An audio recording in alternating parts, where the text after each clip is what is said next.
আপনারা জানেন যে খালেদা জিয়া আমাদের গণতন্ত্রের মা, উনি আমাদের আস্থার একমাত্র আশ্রয়স্থল। সুতরাং খালেদা জিয়া বাংলাদেশে থাকা মানি আমাদের একটা বৃহৎ শক্তি, বৃহৎ মনোবল।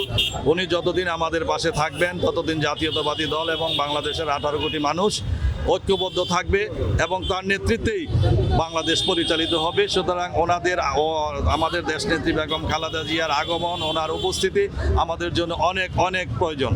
আপনারা জানেন যে অন্যায়ভাবে এই শেখ হাসিনা ফরমায়েশি রায়ের মাধ্যমে দেশনেত্রী বেগম খালেদা জিয়াকে সাজা দিয়েছে, তাকে নিজের বাড়ি থেকে বের করে দিয়েছে, এক কাপড়ে বের করে দিয়েছে।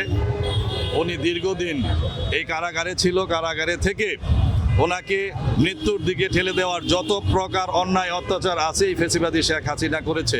আজকে উনি মুক্ত হয়েছে, শেখ হাসিনা পালিয়ে যেতে বাধ্য হয়েছে। আমি মনে করি অন্যায়ভাবে দেশনেত্রী বেগম খালেদা জিয়ার উপর, তার পরিবারের উপর এবং জাতীয়তাবাদী দলের সমস্ত নেতাকর্মীর উপর যে জুলুম নির্যাতন করা হয়েছে, যে গুম খুম করা হয়েছে, হত্যা করা হয়েছে, এগুলোর বিচার এই দেশবাসী একদিন করবে। এই অন্যায়ের প্রতিবাদ দেশবাসী করবে, এটা আমরা প্রত্যাশা করি।